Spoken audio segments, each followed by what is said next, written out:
was a very young person, I began my career as an actress. Whenever my mother wasn't free to drive me into Manhattan for auditions, I would take the train from suburban New Jersey and meet my father, who would have left his desk at the law office where he worked, and we would meet under the upper platform arrival and departure sign in Penn Station. We would then get on the subway together, and when we surfaced, he would ask me, "Which way is north?" I wasn't very good at finding north in the beginning, but I auditioned a fair amount, and so my dad kept asking me, "Which way is north?" Over time, I got better at finding it. I was struck by that memory yesterday while boarding the plane to come here, not just by how far my life has come since then, but by how meaningful that seemingly small lesson has been. When I was still a child, my father developed my sense of direction, and now, as an adult, I trust my ability to navigate space. My father helped give me the confidence to guide myself through the world. In late March last year, 2016, I became a parent for the first time. I remember the indescribable and, as I understand it, pretty universal experience of holding my week-old son and feeling my priorities change on a cellular level. I remember I experienced a shift in consciousness that gave me the ability to maintain my love of career and also cherish something else, someone else, so much, much more. Like so many parents, I wondered how I was going to balance my work with my new role as parent, and in that moment, I remember that the statistic for the US's policy on maternity leave flashed in my mind. American women are currently entitled to 12 weeks unpaid leave. American men are entitled to nothing. That information landed differently for me when 1 week after my son's birth, I could barely walk. That information landed differently when I was getting to know a human who was completely dependent on my husband and I for everything, when I was dependent on my husband for most things, and when we were relearning everything we thought we knew about our family and our relationship. It landed differently. Somehow, we and every American parent were expected to be back to normal in under 3 months. Without income? I remember thinking to myself, if the practical reality of pregnancy is another mouth to feed in your home, and America is a country where most people are living paycheck to paycheck, how does 12 weeks unpaid leave economically work? The truth is, for too many people, it doesn't. 1 in 4 American women go back to work 2 weeks after giving birth because they can't afford to take off any more time than that. That's 25% of American women. Equally disturbing, women who can afford to take a full 12 weeks often don't, because it'll mean incurring a motherhood penalty, meaning they will be perceived as less dedicated to their job and will be passed over for promotions and other career advancement. In my own household, my mother had to choose between a career and raising 3 children, a choice that left her unpaid and underappreciated as a homemaker, because there just wasn't support for both paths. The memory of being in the city with my dad is a particularly meaningful one, since he was the sole breadwinner in our house, and my brothers and my time with him was always limited by how much he had to work. And we were an incredibly privileged family. Our hardships were the stuff of other families' dreams. The deeper into the issue of paid parental leave I go, the clearer I see the connection between persisting barriers to women's full equality and empowerment and the need to redefine and in some cases destigmatize men's roles as caregivers. In other words, thank you.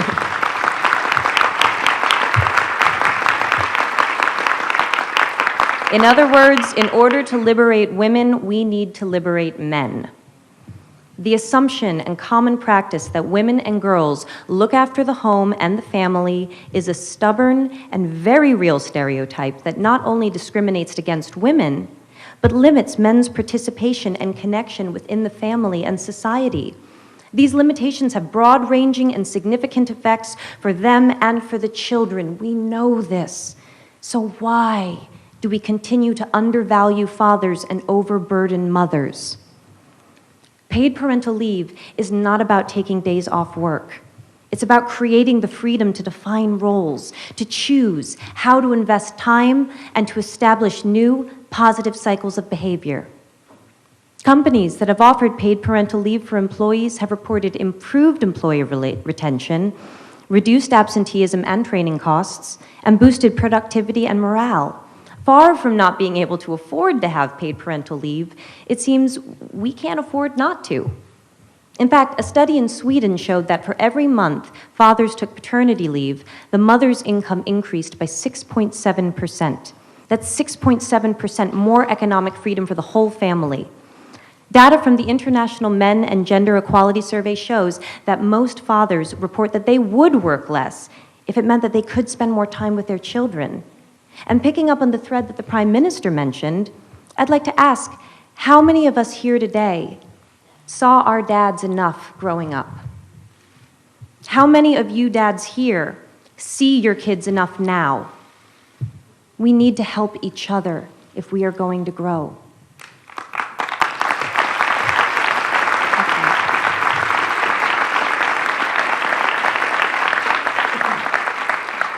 Along with UN Women, I am issuing a call to action for countries, companies, and institutions globally to step up and become champions for paid parental leave.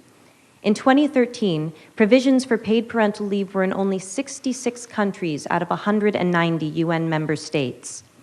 I look forward to beginning with the UN itself, which has not yet achieved parity, and whose paid parental leave policies are currently up for review. Oh, you're going to see a lot of me. Let us lead by example in creating a world in which women and men are not economically punished for wanting to be parents. I don't mean to imply that you need to have children to care about and benefit from this issue. Whether or not you have or want kids, you will benefit by living in a more evolved world with policies not based on gender. We all benefit from living in a more compassionate time where our needs do not make us weak. They make us fully human. Maternity leave or any workplace policy based on gender can, at this moment in history, only ever be a gilded cage. Though it was created to make life easier for women, we now know it creates a perception of women as being inconvenient to the workplace. We now know it chains men to an emotionally limited path, and it cannot, by definition, serve the reality of a world in which there is more than one type of family. Because in the modern world, some families have two daddies. How exactly does maternity leave serve them?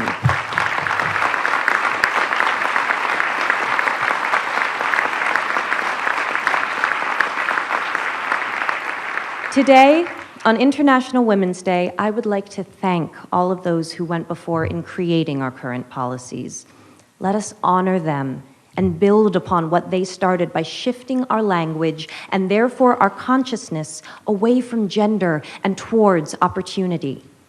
Let us honor our own parents' sacrifice by creating a path for a more fair, farther-reaching truth to define all of our lives, especially the lives of our children. Because paid parental leave does more than give more time for parents to spend with their kids. It changes the story of what children observe and will from themselves imagine possible. I see cause for hope.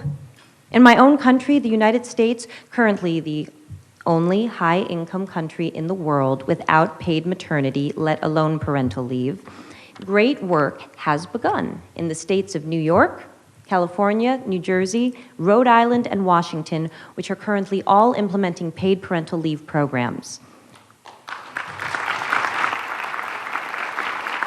First Lady Chirlane McCray and Mayor Bill de Blasio have granted paid parental leave to over 20,000 government employees in New York City. We can do this. Bringing about change cannot just be the responsibility of those who need it most. We must have the support of those in the highest levels of power if we are ever to achieve parity. That is why it's such an honor to recognize and congratulate pioneers of paid parental leave like the global company Danone. Today, I am proud to announce Danone Global CEO Emmanuel Faber as our inaugural He for She thematic champion for paid parental leave. As part of this announcement, Danone will implement a global 18 weeks, gender-neutral, paid parental leave policy for the company's 100,000 employees by the year 2020.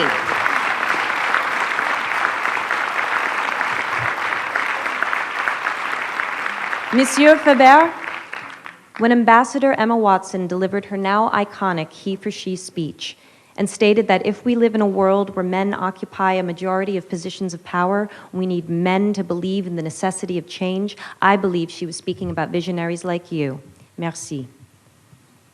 Imagine what the world could look like 1 generation from now if a policy like Danone's becomes the new standard. If 100,000 people become 100 million, 1 billion, more. Every generation must find their north. When women around the world demanded the right to vote, we took a fundamental step towards equality. North.